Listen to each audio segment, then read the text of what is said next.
All right, I think everybody is mostly sat down, so I'm gonna get us started. Welcome. My name is Megan Wargo. I go by she, her pronouns. I am PCTA's Deputy Director, and I'm honored to be stepping into the acting CEO, Executive Director role when Liz retires next week. So to start off these types of gatherings, it's become common practice to provide a land acknowledgement. While land acknowledgements are intended to be respectful, they oversimplify complex tribal histories and fail to recognize the ongoing impacts of colonization that tribal communities continue to live with to this day. In place of a land acknowledgement, the Pacific Crest Trail Association asks you to support Indigenous communities by taking action. We ask that you protect the environment that tribal cultures depend on, invest in tribal economies, challenge and reject all stereotypes, and insist that your children and grandchildren are taught accurate information about the histories, cultures, and contemporary lives of Indigenous peoples in your school system. Inform yourself about issues impacting Indigenous communities and speak up. And take time to learn more about the tribes whose ancestral homelands the PCT travels through. You can visit PCTA's website for an interactive map that shows the boundaries of these homelands. Tribal sovereignty, cultures, and languages of Indigenous people are born of the landscape, which mean all lands and waters are precious to Native communities. All of us have a responsibility to treat them with the respect and care they deserve. We need to do more. Please help to do your part. Thank you, and with that, I would like to invite Kevin Bacon, our board chair, up to the mic.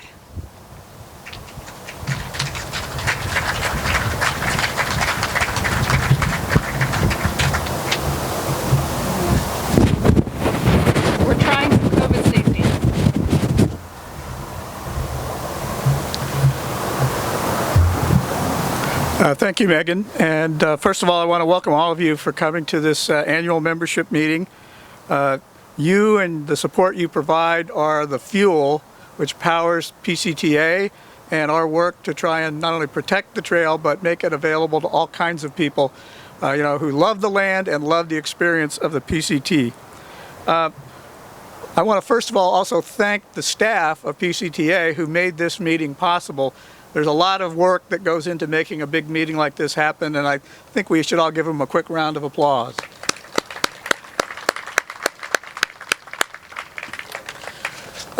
This is actually a formal meeting. PCTA is a nonprofit governed by California law, so we have to go through a certain, I'm going to say, ritual to comply with what we're supposed to do. So I'm going to read you something. Our bylaws require us to hold an annual membership meeting each year for the purpose of transacting such business as may come before the meeting. No items were presented by the board for action at this meeting. We have a number of members here who are joining us today. We want to again welcome all our members. As we have no official business to conduct at this time, we are not required to have a quorum, but I believe we probably would have one if we counted. Per Article 4, Section 4A of the bylaws, the record date for the purpose of determining which members are entitled of notice of any members' meeting shall be the business day preceding the date on which the notice of that meeting was given. That notice was mailed in the Communicator magazine on March 7th and via postcard to members who don't receive the magazine on March 18th, and an email was sent on March 17th with the similar information. For purposes of determining membership, the date was be a member as of March 6th. These notice dates are in compliance with our bylaws, and which state in Article 4, Section 5 that such notice shall be delivered not less than 20 nor more than 90 days before the date of such meeting. And we've met all those requirements. We have no formal items to adopt at an annual members meeting. I do want to discuss with you something that was adopted by the Board of Directors in our meeting this morning. And that was, we passed a resolution of appreciation for Liz Bergeron and her service over 20 years. So what I'd like to do is read a little bit of the resolution. We have a copy of the resolution is here, which you'll be able to see. Come on up and take a look at later in the meeting, should you like to do so. But I think it's important to give you an idea of what's in the resolution. Let it be proclaimed by the Pacific Crest Trail Association Board of Directors that since beginning her distinguished career with the PCTA as the Executive Director and CEO, Liz has led the organization with vision, dedication, and determination, and provided the mobilizing force for the organization's growth and success. Whereas Liz will retire on April 29th, 2022, after 20 years of dedication to the Pacific Crest Trail Association. And whereas Liz was hired in 2001, which seems like a long time ago for some of us, with a board mandate to grow PCTA and expand its capability to take care of the Pacific Crest Trail, the landscape around it, and the experiences it provides. She has fulfilled this mandate, leading growth from 3 staff and a couple hundred volunteers and a $400,000 annual budget to nearly 40 staff, thousands of volunteers, and a $4.7 million budget today. She's collaborated with board, staff, federal agency partners, nonprofit partners, and members to establish credibility, trust, high standards, and set strategic goals and objectives for the organization to achieve its mission. She's worked tirelessly to grow PCTA to a stable, effective, expert organization. Liz oversaw the evolution of PCTA's volunteer trail maintainers from a small, disconnected group of organized programs to an organized program that today trains, organizes, and supports thousands of volunteers under 12 chapters spanning the trail, volunteers who often donate over 100,000 hours of their time in trail maintenance each year. She's sharpened robust and respected partnerships with the USDA Forest Service and other agency partners and influenced the Forest Service plans and directives to the benefit of the PCT. She's also unwaveringly represented PCTA with a partnership for the National Trail System, a unified voice for the national scenic and historic trails, later providing Liz later provided inspired leadership herself as the PNTS's chair. She's also successfully advocated for the PCT at the congressional level, resulting in strengthened relationships with House and Senate offices, leading to increased federal support for land acquisition funding for the National Trail System and the Pacific Crest Trail in particular.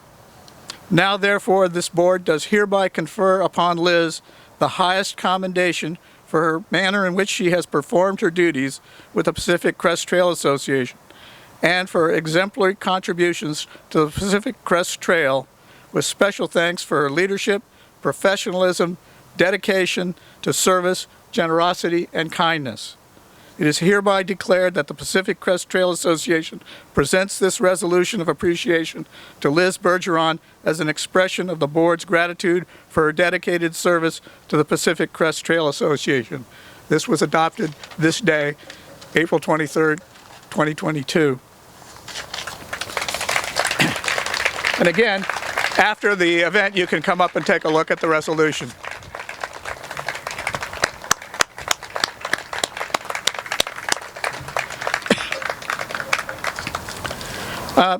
Before I wrap up my remarks and turn it back to Megan, I want to talk about 2 things that are happening that you should all know about that will be major efforts of the board of directors and the staff of PCTA over the next year or so. The first is we're embarking on a strategic planning project. We haven't updated our strategic plan. It was last written in 2017, and so we're very interested in reaching out to all the communities that are interested in the PCT to talk to you about where we should be going with our next strategic plan. In particular, there are a couple of issues we need to add to the stack of issues we're already dealing with. One of them is climate change and how that'll affect our experience and the future of the PCT itself. And then the other is to deal with the question of how do we make sure that all communities across California, Oregon, and Washington are able to comfortably enjoy the PCT. Often we refer to that here as diversity, equity, and inclusion, but our goal is to make all people welcome on the PCT, and that'll be one part of the things we look at in our strategic planning process. We're going to be doing a lot of outreach over the next year, so keep your eyes and ears open to hear from us. There'll be a number of different ways we work to do that. So that's a headline of kind of what we'll be working on going forward. In addition to that, we'll be doing all of our own usual work, keeping track of the trail, its conditions, and working with volunteers to help maintain and protect the trail. So with that, I'm going to turn it back to Megan, and she'll take it to the next step.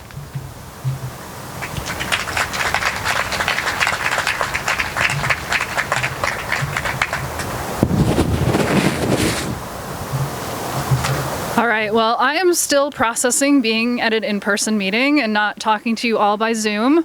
So you're just going to have to bear with me here because I am going to read for some notes. It's weird to look out and actually have to turn your head to talk to people and not just be staring straight ahead. So just bear with me. I'm grateful that we get to be together here today and appreciate the opportunity to speak to the highlights of our work from 2021. I'll start with speaking to the support of our volunteers who are the backbone of PCTA's efforts. Amidst an ongoing pandemic, PCTA crews gradually got back out on the trail in 2021, logging an incredible 55,167 hours of volunteer trail maintenance, with 0 instances of COVID-19 infections. The in-kind value of this generous donation of time and effort represents more than 1.6 million. More importantly, our volunteers' efforts led to the maintenance of 1,170 miles of the PCT. To all of our volunteers, both on and off the trail, please accept our most sincere appreciation for your efforts. Our work literally wouldn't be possible without you. Of course, we're also missing some transition of slides here. You can picture some fire slides now here. I'm not getting to dazzle you with beautiful photos. There's no escaping the reality that as our trail crews put 2 steps forward, nature's been forcing us to take 1 step back. The fire season started 6 to 8 weeks earlier than average last year, significantly impacting trail maintenance. In 2021, 532 miles of the PCT were closed because of fires. 194 trail miles burned.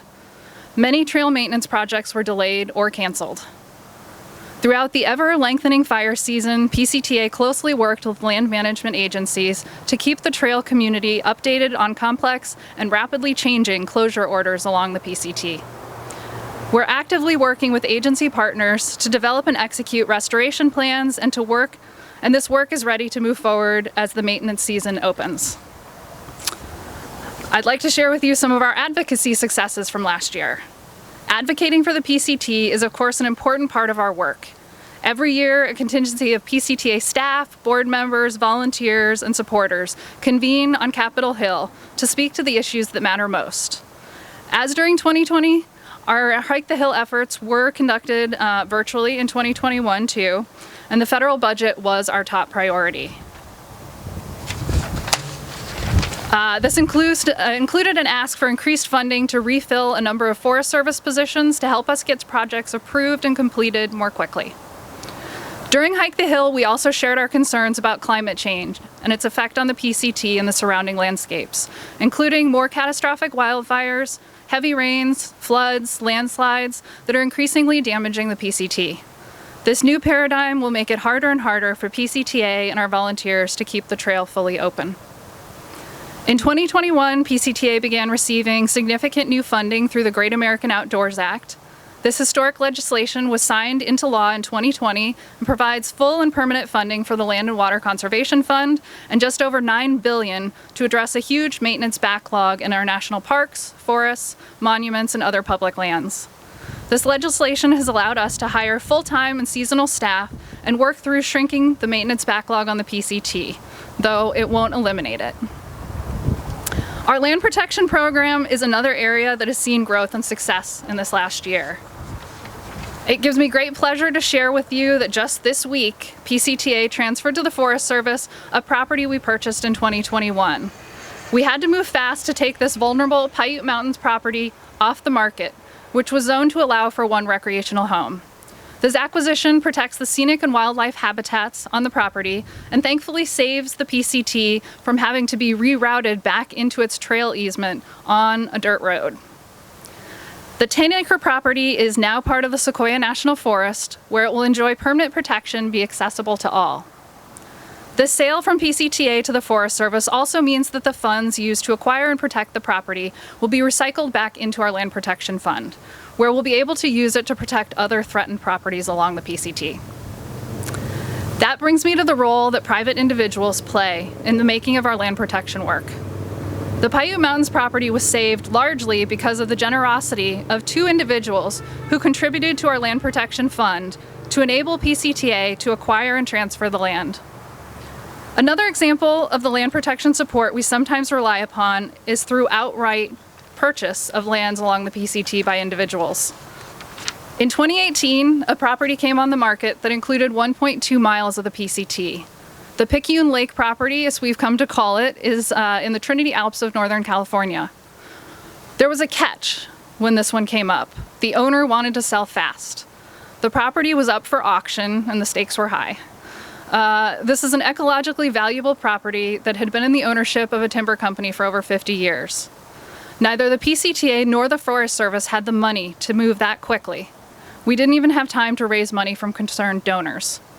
Moreover, the 690-acre property had extensive forests.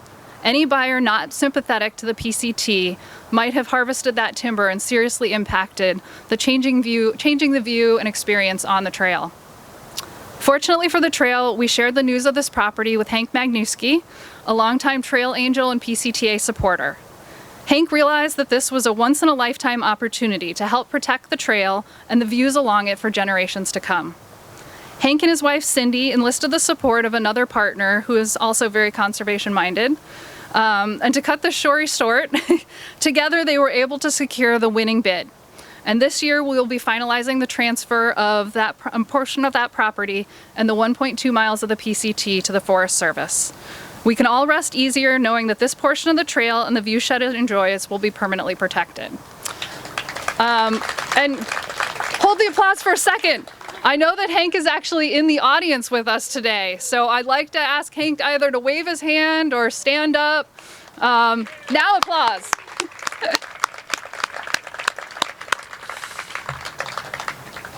Thank you for your visionary act of conservation, Hank.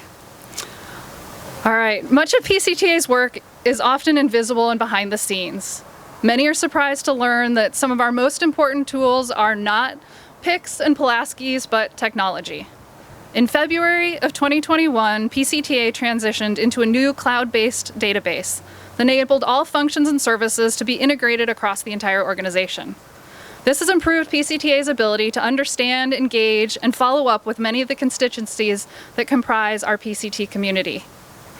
2021 also saw the introduction of the PCTA interactive map on our website, which features more than 30 selectable layers that display a wide range of information related to climate, wildfire, land management, weather, air quality, indigenous ancestral homelands, and more.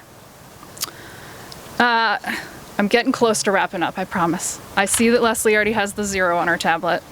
But this is last but not least. So none of these successes and accomplishments I've highlighted would be possible without the generous support of our donors. Our annual fund program revenue grew in 2021 by 6%, and when we experienced a 12% increase in membership in 2021 to over 15,474 members. PCTA was able to provide permits in 2021, so trail users could join or renew their memberships while requesting a permit. Our Crest Circle monthly donors also increased by 9%. This program provides a steady income for PCTA throughout the year. Our generous corporate supporters helped increase the revenue from that program by 13%. And as in past years, each and every one of our board members who volunteer their time and do such a wonderful job of helping guide and lead PCTA contributed financially to the organization. A big thank you to all of you for what you do. Combined with the support of our community, we finished 2021 in a good financial position, with revenues exceeding expenses. For more details, we do have copies of our annual plan here, as well as you can find that online and you can also find a copy of our audited financial report online. So in conclusion, with restrictions largely lifted, trail crews eager to tackle the backlog and maintenance work, Trail Skills College back in business, reinstated Trailhead Post program, a comprehensive, safe, and responsible user education program planned for 2022 trail users, and all 4,600 long-distance permits for northbound through hikes claimed, the remaining 3,400 permits going to section hikers and southbound hikers, 2022 promises to be a busy year for the trail. Thank you so much, and I'd like to turn the microphone over to Lindsey Steinwachs, who is the Pacific Crest Trail National Scenic Trail. Okay, I'm gonna give it to Kevin.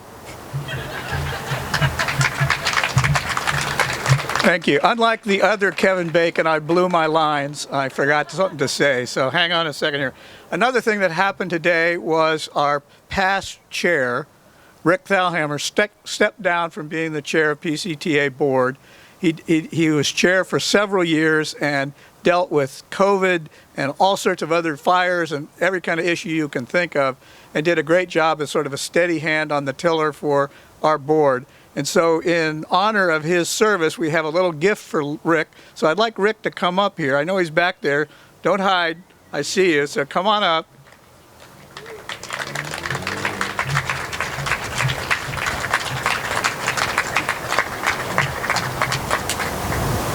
Come on up.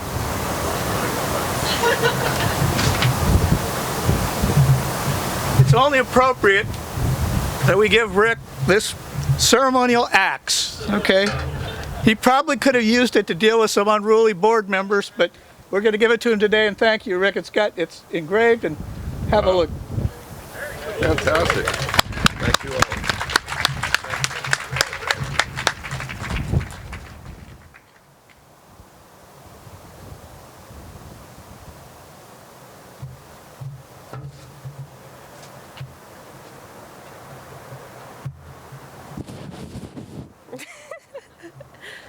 All right. Hi, everyone. I'm Lindsey Steinwachs. I am, as Megan got halfway through, I am the Forest Service Pacific Crest Trail Administrator, taking over for Beth Boyce, that I know many of you knew well. So I've been in my position since July, and this is my first really in-person meeting. So I've been meeting a lot of new faces that I've only seen virtually. So hi, come say hi to me after this meeting.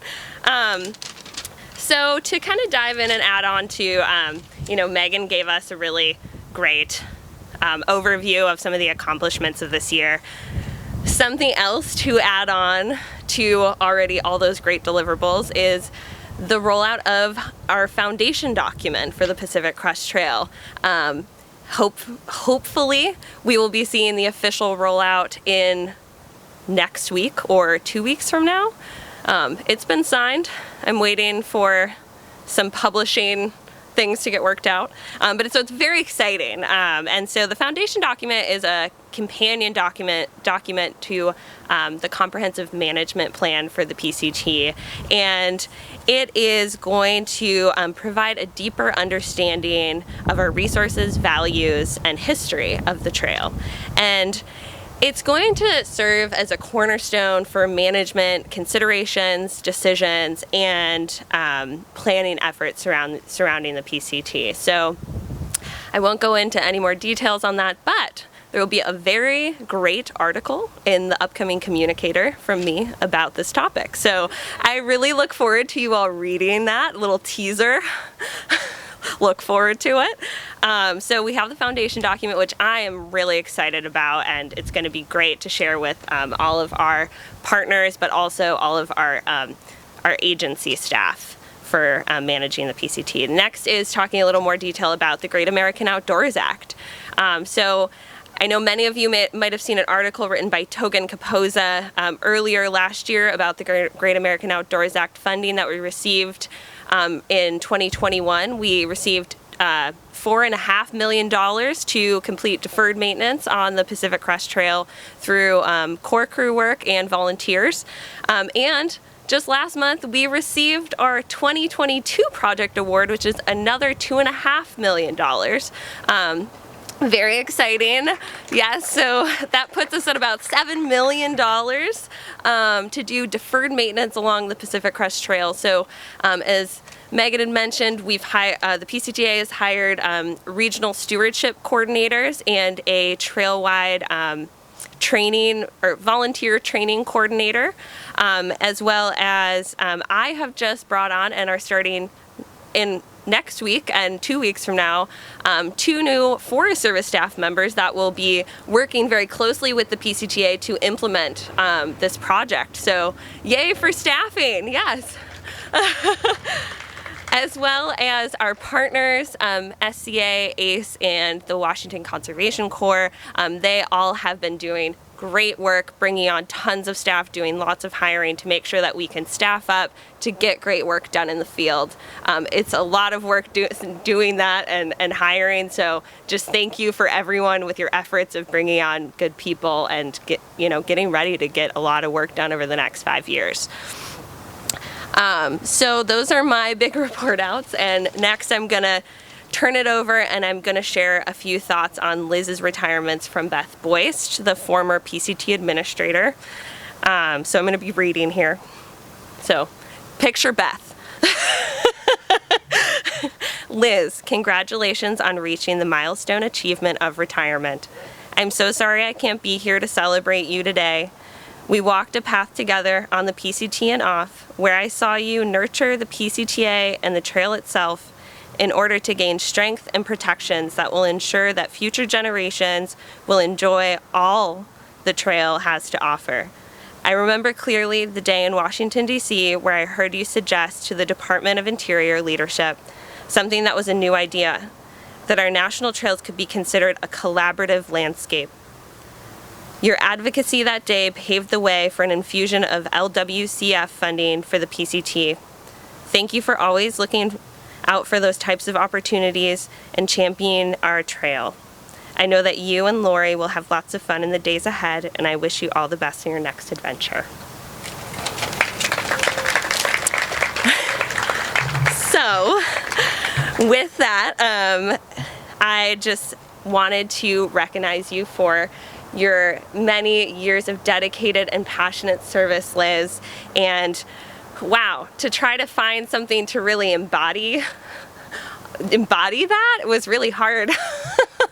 And I took a lot of time to think about that, and to me the PCT really it stands for an opportunity for connection, and connection to oneself, to others in the community, to space, and to place.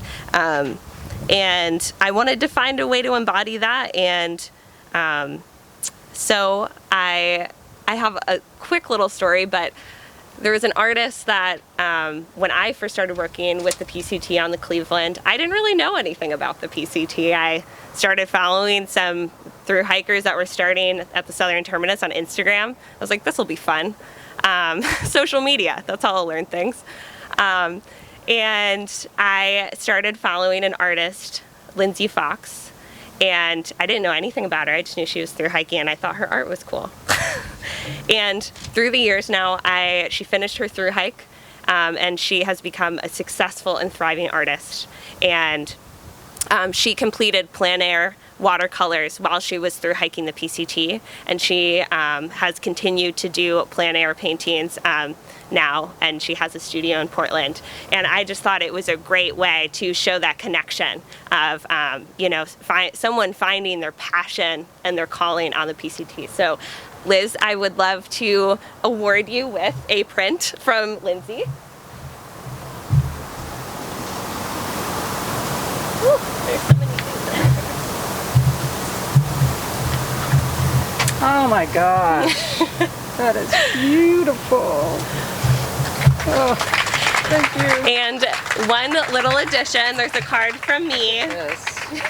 Wow. There's a card from me, and Lindsey also provided a personal handwritten note, just to, add to so this painting much. and kind of talk about her connection to the trail for you. Thank you so much. Yes. Will you take it from me? Wow. Thank you. All right. I know we're running over, but I just have to say that comment from Beth about advocating for the collaborative proposal, what she didn't say. She was sitting right next to me, and I'm like, okay, Beth, I'm going to do it.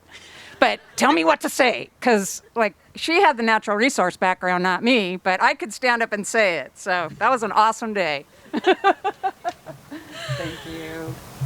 Thank you. All right, thank you. And next we have Valerie Rupp, and she's the Executive Director of the Partnership for National Trail System.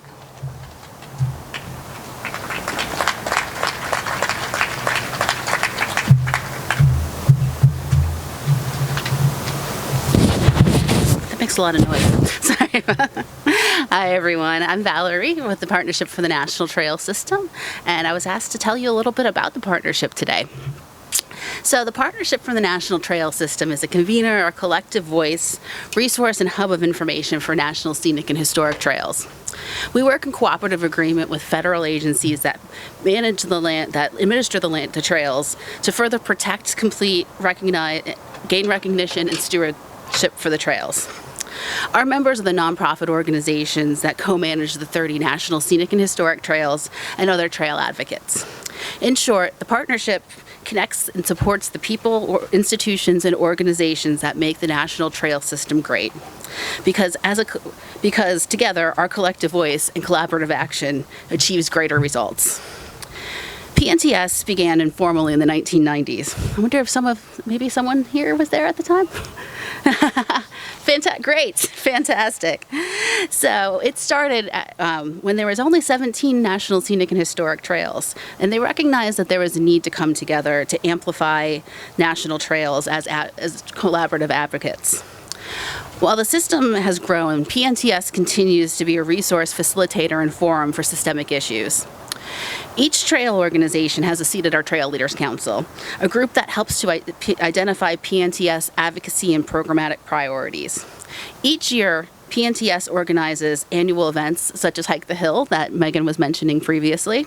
We do that with American Hiking Society and our members, and those members help to plan and lead a week of briefings and meetings with legislative committees and agency leaders.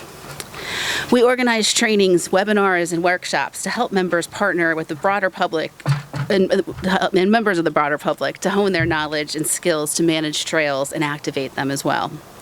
We provide forums for trail professionals and volunteers to learn about one another through topical roundtables, and we support trail organizations' work through efforts like our intern grant programs.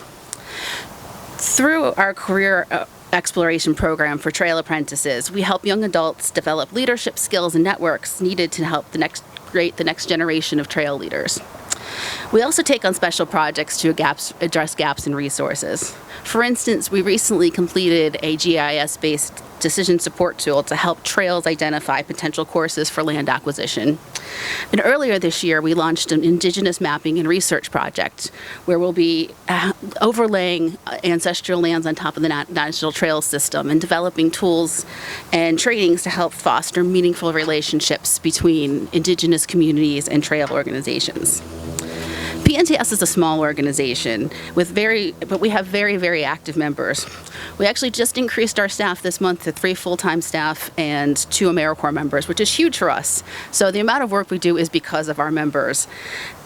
And PCTA has been an incredible member to us for so many years. They've been one of our most active members and supporters for decades, and that's because they recognize that the impact multiplies as part of a coalition and a connected network of trail leaders. When I look across this space, I see some committee and board members of the partnership. I see people someone who just yesterday wrapped up with the most successful effort to date that we've had to get members of Congress to sign on to a letter to support increased funding for trails. I see people who share their insights with other trail organizations, including those who are seeking to consider at least finding trail designation for their own spaces. I see a fearless leader of our Advocacy and Policy Committee, co-chair, who not only leads a brilliant bunch of very passionate and strong-willed advocates, but is currently helping to lead a charge to organize that committee better so that we can improve our effectiveness and make the space more inclusive. And of course, I see the incredible Liz Bergeron, who is a true legend in the National Trails community. She was a longtime president of the partnership, and she ensured that the organization modernized and professionalized at a critical time for it. And even after her term ended, she not only led our executive search committee, but afterwards she volunteered to mentor me, a first-time executive director, after I was hired. Thank you for all of those times you listened to me have freakouts, meltdowns, and everything in between. Both personally and on behalf of the organization, though, I cannot thank you enough. Your work will have a lasting impact not only on the Pacific Crest Trail, but across the National Trail System. PNTS is beginning a strategic planning process to set our course for the future. We will prioritize increasing our capacity to better serve National Trail System and our members so that we can realize a vision of a world-class National Trail System for all.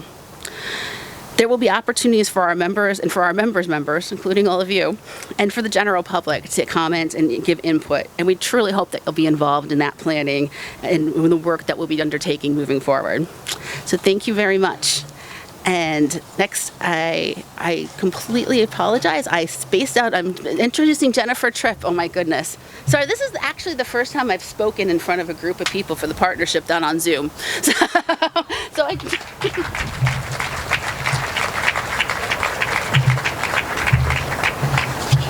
Great. Well, I'll echo the sentiment that it's strange to be in front of all of these faces and not a whole bunch of little boxes. So yeah, this is the first time in 2 years that I've presented in person. So I'll echo the rustiness, but it's great to be here today with all of you who are so passionate about the PCT and outdoors. It is National Parks Week. It's also National Volunteer Week, and yesterday was Earth Day. So what a great time to be celebrating and have everybody here.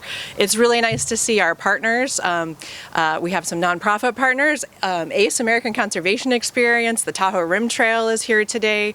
We have agency partners from the Park Service and the Forest Service. So it's just really great to have everybody out and be together. So I did want to give a few more highlights about our programs and activities from last year that weren't already shared. And so a little bit more on the fire season and where we are with the fire situation. So in 2021, as Megan mentioned, a lot of the trail was closed and impacted by fire. And PCTA, one of our charges is to put out information to the trail users about fire situations and detours around fire. And so our team was on that. Every fire last year, we had up-to-date information on our website 24/7. We were posted on the weekends so people knew how to get around the fires or what the current situation is. And before the fires were even out, our staff was already working with the Forest Service on assessments of what the damage was, an inventory of the damage, starting to put numbers and dollar figures to what it would take to repair the trail. We also assisted in developing extensive restoration plans as the season wound down, and this year we're already ramping up, starting to implement some of those plans to get the trail back into shape. And to help inform future fire situations, we have been working with the Forest Service to develop guidelines for protecting the trail during fire suppression operations. So when a fire manager comes to a fire, they get a binder with a whole bunch of information in it. And one of the things that we're going to have added to the binder is a little bit of information about how you protect the PCT in fire operations. Our staff are also working with the Forest Service on restoration guidelines. So after fire operations, how do you do restoration to the PCT? There's a lot of knowledge about how you stabilize a hillside in normal, fire conditions, but what do you do for the trail? And so we're working with the Forest Service to have those as we see more and more fires due to the climate change. Our staff are also continue to monitor and respond to ongoing threats and land management projects. Each year we track on more than 100 different projects along the PCT that might impact the trail tread or the experience that you have on the trail. And now that we're looking at those projects, one of the things we're taking into consideration is what are the impacts of climate change and the fire seasons. So we look at those projects through a new lens. And so some of the projects that we're analyzing are timber harvesting, fuels reduction, reforestation, watershed, meadow, and fire restoration. We get involved in forest plans, illegal and incompatible uses, grazing, ski resort expansion, commercial and competitive events, bridge installations, trail network expansions, illegal use, congressionally designated public land transfers, impacts from increased use, designated management areas, travel management over snow, vehicle planning, wind, solar, and other energy developments, water pipelines, dam reauthorizations, highway expansions, and endangered species. So all of those are projects that we look at every year and monitor along the trail. In the topic of preserving, I know Megan did a great job highlighting our volunteer programs, but I want to continue to thank the volunteers who are here today and our core crew partners for your outstanding dedication as we've worked through the last couple of years of the pandemic. Again, we've had 1,300 volunteers last year with about 58,000 hours of service on the trail. And I'm happy to report that we did that last year without any COVID cases on our volunteer projects. So yay for safety on our projects. It was about 1,100 miles of trail maintenance that we were able to do last year, and we did a total of 8 miles of some heavy reconstruction of the trail. There's a lot of questions about what's happening in 2022, so I will go ahead and share that we continue to monitor and adjust our COVID protocols as they change, as we learn more how to live with COVID. But we are making a transition back to kind of a more traditional season. We have a whole slate of projects planned up and down the trail. We've made some adjustments to our seasons to take into consideration impacts from fire that we've seen the last year. Couple of years with the forest shutting down in California, we're planning fewer core crew projects in late August and September when we know that we're probably going to be shut out in California. So we've made some adjustments, but we are going to have a really robust slate of volunteer projects. So visit the website, sign up for a project. And as Lindsey mentioned, we have the Great American Outdoors Act funding that is also enhancing our deferred maintenance efforts. And so that is a multi-year funding source. So we're going to be working for the next 4 years with GAOA, Great American Outdoors Act funding. We have increased core crews on the ground, again with our partners. We also have increased volunteer training. We have added new staff at PCTA. So we're really looking forward to offering more opportunities for everyone to get out and help with the deferred maintenance efforts. And then last, I'll talk a little bit about use along the trail. We worked last year to promote safe and inclusive space for everybody to enjoy the PCT. There's lots of ways to enjoy it: through hiking, section hiking, taking your family out. So that was part of our efforts last year. It was mentioned that we launched an interactive map on our website, and I just wanted to highlight we added a new GIS position, and GIS is Geographical Information Systems. And so full-time staff person funded by private donations and a foundation grant. And GIS it applies to all of our work. So our philanthropy department can use GIS. We use it in trail management. We use it for volunteer programs. We even use it for our advocacy and our land protection. And so we're really excited to have that resource and that full-time staff person assisting our efforts and working with the Forest Service to inform their data. So that's an exciting development in the last year. Want to highlight permits. Everybody loves permit numbers, and so last year we had a total of 7,200 permits. 4,500 of those were for through hikes, with 2,700 for section hikes on those are the long distance PCT permits. And we also had 5 permits for long distance riding on the PCT, so equestrians and mule riders. We issued permits to users from 48 different countries and territories all around the world. Quite exciting that we have such a wide selection of people visiting the PCT. Most of the trail closures due to fire have actually been lifted. Some notable ones was in Southern California, the Bobcat fire from 2020 had impacted the trail. There was a closure for a couple of years. That closure has been lifted, I'm happy to say. And then last year, the large Dixie fire in Northern California, that closure has also been lifted. So right now, we only have 22 miles of the PCT that are closed. The Lion's Head fire in Oregon is about 22 miles, and then in Southern California, we do still have 3 miles of trail closed due to the yellow-legged frog closure, endangered species closure, but I hear that maybe in 2023, the forest is going to open that 3 miles up. So we're getting close to having the whole length of the trail open, knock on wood, based on this fire season. We did education last year. We promoted safe and responsible use by trail users. We educated on leave no trace principles, the trail closures that I mentioned, impacts from fire, and COVID. And I'll just kind of close with the Forest Service, the PCTA, the Park Service. We are really doing our best to get out and restore the trail after these fires. But there are still hazard trees that are out there. We're working to reestablish tread. We're working to repair structures, but we haven't reached all sections of the trail yet.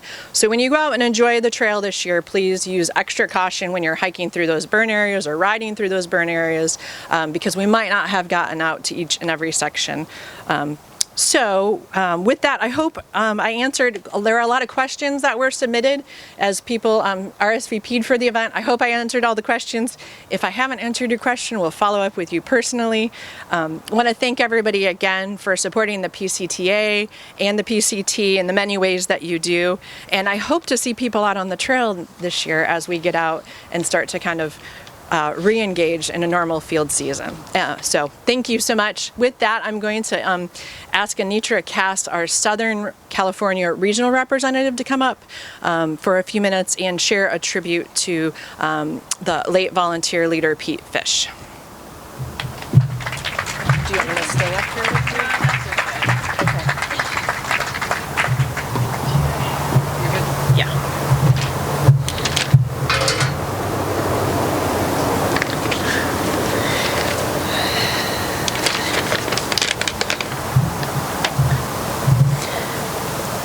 To know Pete is to love Pete.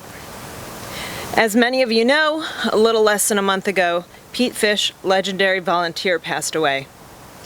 Although Pete contributed more than 19,500 volunteer hours, some years logging enough hours for his work to actually be considered that of a full-time job, I think Pete's biggest contribution was in how he nurtured people.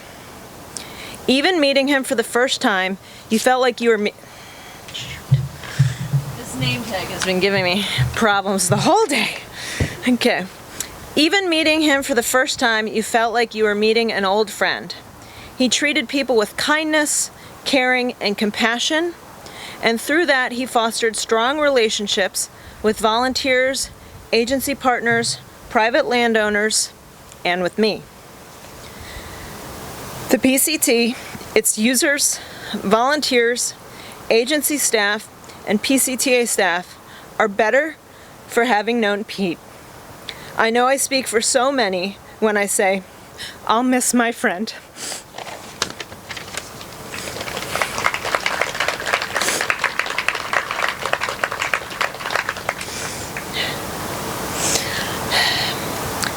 This is a hard pivot. And now it's my pleasure to bring up our retiring Executive Director and CEO, Liz Bergeron.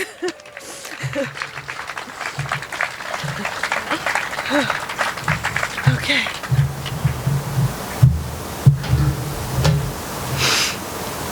So who made the decision for me to follow the tribute to Pete Fish?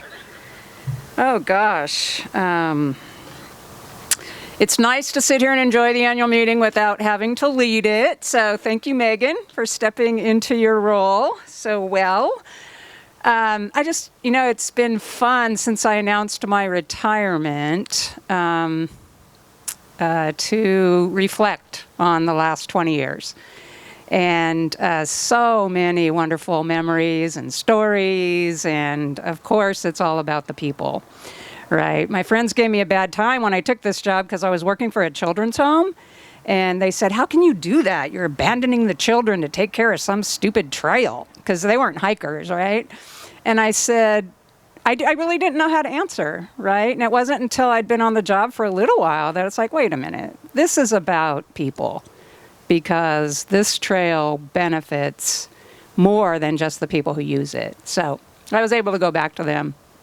And they were all pretty jealous because I was so passionate about this work, and they knew that I had found what I was looking for.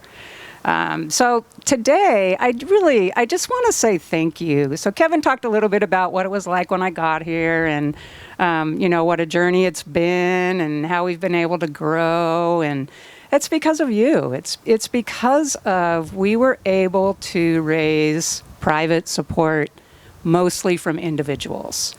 And that just spoke volumes. Whether we were talking to Congress or the Forest Service or other individuals, when we were able to show how much passion and how much financial support there was for this kind of work from individuals, people took notice. And to this day, it's what has made this organization so strong financially. When we had, recessions, when we had the pandemic, we weren't dependent on that one big foundation gift or corporate gift or federal funding even, right? We've got a really diverse revenue stream thanks to all of you. So it's been such a pleasure. So I want to say thank you. And there's a couple of people that I'm going to acknowledge because I wouldn't be here without them. And one is Bob Ballou, my predecessor. Bob was the, I call Bob the first. I know there was somebody before you, but the first full-time paid executive director. And I ran into Bob at a luncheon one day, and he said, hey, why don't you apply for my job? I'm retiring. And I said, why would I do that? I love my job. I was working for the children's home, and he said, why don't you take a look at the job description? I think you would really enjoy this job as well. And he knew I was a hiker and a backpacker. So I decided to apply, and of course, I'm so glad I did. But it was kind of cool. I looked at the job description, and I'm like, oh, I think I could do this job. Now, I hadn't set foot on the trail ever. I had heard of it, but I had never hiked on it. So I started my job on October 1st, and the question I got asked the most was, so how many miles of the trail have you hiked? I thought, oh my God, I better get out there. So on October 30th, Joe Sabanowski and a couple other folks and Joe was like the number 2 PCTA employee. We hiked from Ebbets Pass to Carson Pass. It was about a 30-mile hike over a weekend. And we finished like on Sunday at 4, and at 5 o'clock the skies opened up, and this storm just hit badly. So we had an awesome weekend. We almost got blown off a couple ridges, but it was great because then I was able to say, well, at least, I've been on the trail. So then, of course, I'm meeting volunteers and members and volunteers, and I'm thinking, okay, I got to get on a work project. So, of course, I go out on Pete Fish's work project up on Mount Laguna. It was like in November, so it was really cold up there. And let me tell you, so I thought I was in pretty good shape physically, but along comes Pete and his crew, and I just was watching my watch the whole time. I couldn't wait for the break because they work hard, and I was bound and determined to keep up with them. But, just what an awesome, awesome way to get started in this job and, just get to be part of this incredible community. So I am going to tell one story. It was pretty wild in those early days because Lee Turkelson is here as well. And so when I got on the job, and we have the Communicator magazine, and I found out Lee had been doing the Communicator magazine as a volunteer by himself for 8 years. And I thought, oh my gosh, I better go meet this guy. He was down in Visalia. So he tells a little different version of it, but I drove down there, and we had lunch, and I said, okay, Lee, what do you need from me? How can I support you? And he said, you need to replace me.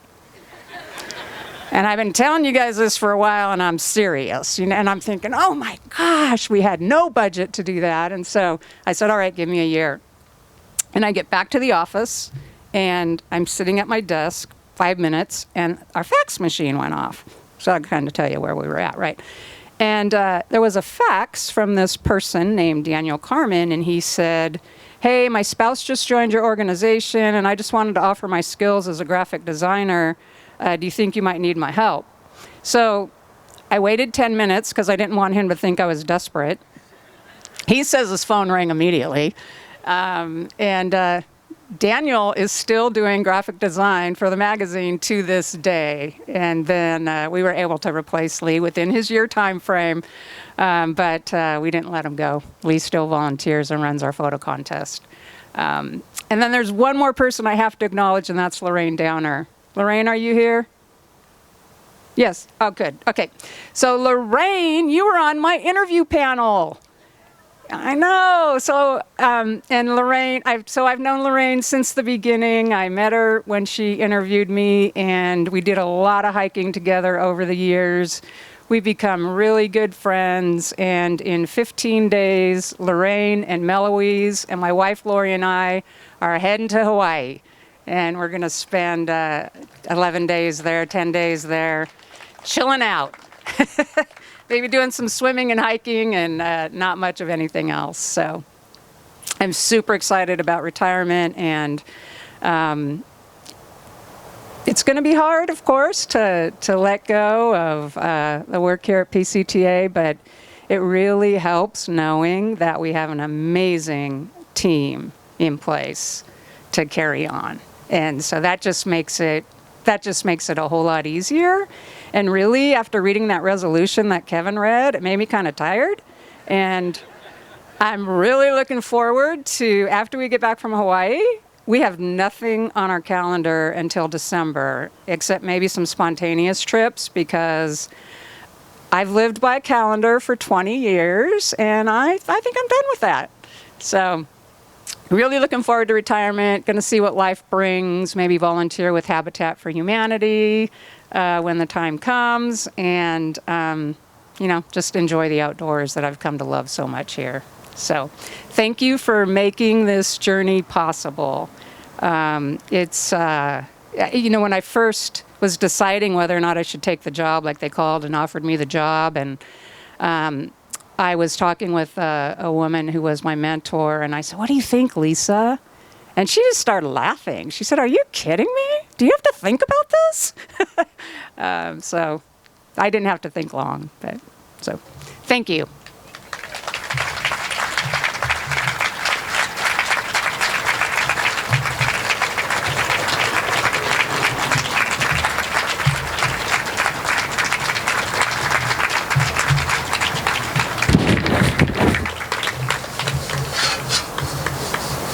All right, thank you, Liz. So we are going to go into question and answers, but before we do that, I do just want to take a moment. I know we have a lot of staff here present, so if staff can either raise your hand, stand up, and just take a minute to appreciate all the staff that helped make this event today happen, and all of the great results you've seen and heard from 2021.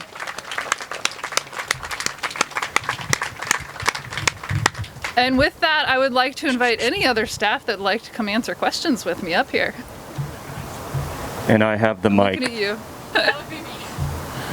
All right, and Ian will come out and kind of help. So I have the mic, questions. and I'm going to come around with the mic, but you can't hold it. I can only touch the mic. I will hold it to your mouth. You can talk, but I will hold the mic. So with that, are there any questions? Really? Don't be scared. Hi, Donna. I feel like I have no questions. Stand up. Donna softly. Thank you. What's the latest and greatest on Tajon? Speaking for Don Tui, Donna softly is asking about Tajon. All right, thank you for that question. I got that question this morning, I think just as a practice. So great question. Leading into the pandemic, we were working with the ranch on our trail easement with the Forest Service as well, and really recognizing that moving a trail onto private land where you're talking about 37 miles of trail is very different than the 1 mile or less that you see through many other private pieces of property. And part of the conversations we were having is not just about the footpath that gets you through there, but the fact that 37 miles of trail, we're going to need places for people to camp, water sources, trailheads, just a lot more support. And that was a much bigger conversation with a private landowner when you're talking about people coming and spending multiple days on their property. So we started working on a management plan that kind of spelled out how we were going to work together on everything. And right as the pandemic hit, we were at the point of the management plan where we really needed to get out and do some field work together. With the Forest Service, getting out some landscape architects, looking at trailhead design and campsite design. And so we've kind of been in a little bit of a holding pattern these last couple years because of COVID restrictions and travel. We haven't been able to get everybody out on Tajon Ranch to get those questions answered. But we're hopeful that we're getting to the other side of things and that we'll be able to resume that work together. Thanks. Hey, Bob. So last year, I think you said there were 7,200 permits or something like that. How many have been issued this year? Jack's coming up for that one. Hello, everybody. Jack Haskell. I work on the permit program. So there is a cap of 8,000 long-distance permits that can be issued. And then within that, there's various smaller caps, like how many people can cross the John Muir Trail. I think right now we're at about 7,500 permits issued, but it's pretty dynamic. Every day people apply, people cancel, and it changes up and down, but on the upward trajectory towards full permit issuance of 8,000. Thanks, Jack. Anybody else? Mike. Hey, Paul. When will the Oregon segment open? It's been closed due to fire. You talking Lion's Head? Lindsey, do you know the answer to that one? Oh, we're just gonna give Lindsey an opportunity to share. Yeah, it hasn't been. I guess the plan is now that they will be ending the closure within a year or less. I would say more likely 6 months or less. But they right now, basically, they've been informed that they're going to be ending it, but they need to assess what it would take to reopen. But hopefully soon. That's new knowledge to me, actually. And I believe they have a team in Region 6 of Forest Service staff that are currently identifying and working on that. So it's good news, and that's progress. So. Yeah, and I'll say that our regional representative, Janine Russell, has been invited out to do some scouting with the Forest Service, and our volunteers have been invited to go out as well, which didn't happen last season at all. So we are making progress to get out and see what the conditions are and start to make assessment plans for that one. And it's through the Lion's Head fire closure is what we're talking about. Others?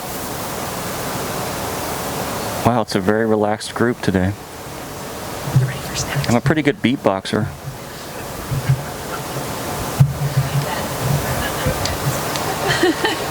I'm sitting back down. Clearly there are no. She is my boss. I had to. Oh. Really? No one else? No one else? Okay. All right. Last chance. We did a great job in our presentation. Well done. Well, just to wrap up, thank you, everyone. Thank you for all the members and donors and partners that are here with us today. Please stick around for refreshments. We're also going to be doing some additional tours of our new office. And at 4 o'clock, the door prizes will be announced, and you need to be present to win. So watch your watch. Thank you.